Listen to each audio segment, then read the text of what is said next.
साजिश और पुनर्जन्म का पूरा खुलासा।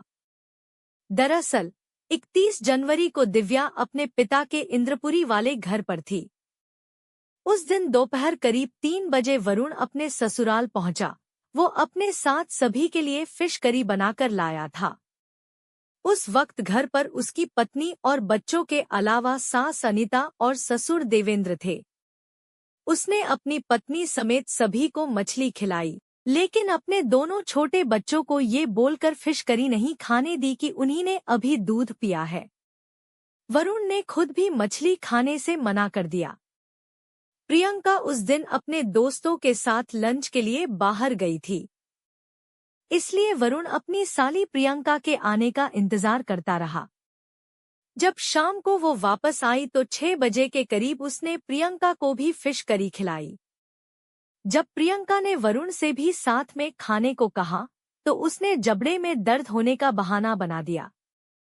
वरुण जो फिश करी बनाकर लाया था उसमें थैलियम मिला हुआ था।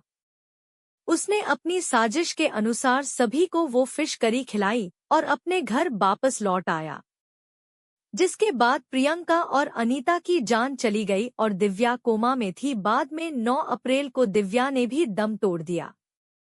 वरुण अरोड़ा ने थैलियम देने से पहले ससुराल वालों को लेड और मरकरी देकर मारने की योजना भी बनाई थी, लेकिन उसे डर था कि ऐसा करने से उन लोगों की तुरंत मौत हो जाएगी और वो पकड़ा जाएगा।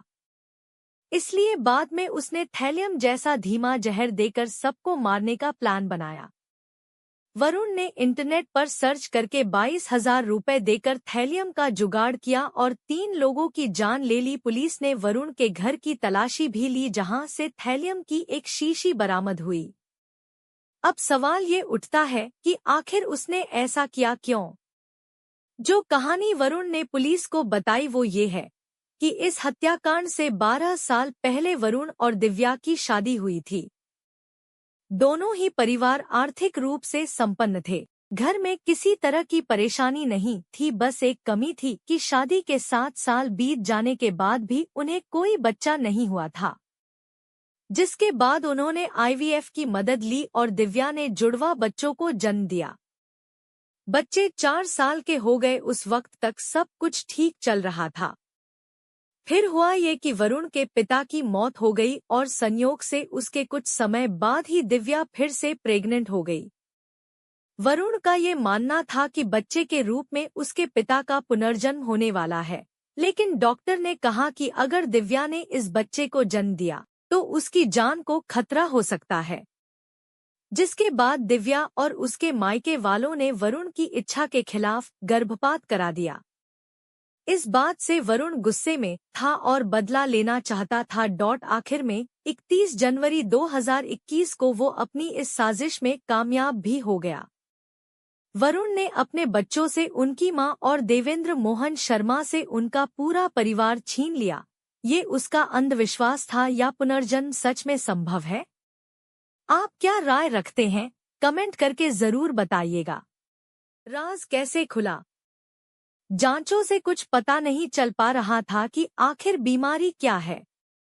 फिर देवेंद्र मोहन शर्मा के एक परिचित डॉक्टर की सलाह पर टॉक्सिक टेस्ट करवाया गया।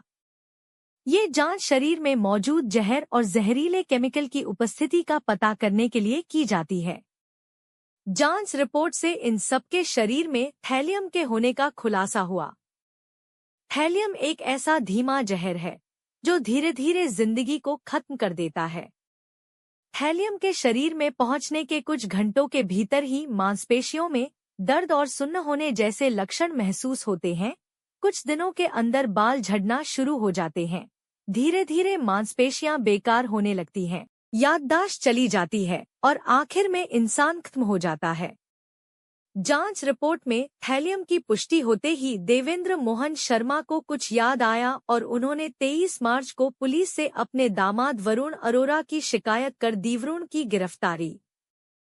पुलिस ने उससे पूछताछ की, लेकिन वरुण ने कुछ भी नहीं बताया। उस रात पुलिस ने उसे घर जाने दिया। रात में वरुण ने अपने घर में रखे थैलियम की थोड़ी सी मात्रा खुद भी ले ली, जिससे कि पुलिस उस पर शक न करे। 24 मार्च की सुबह उसने अपने घर पर लैब वाले को बुलाकर अपना टेस्ट भी करा लिया था।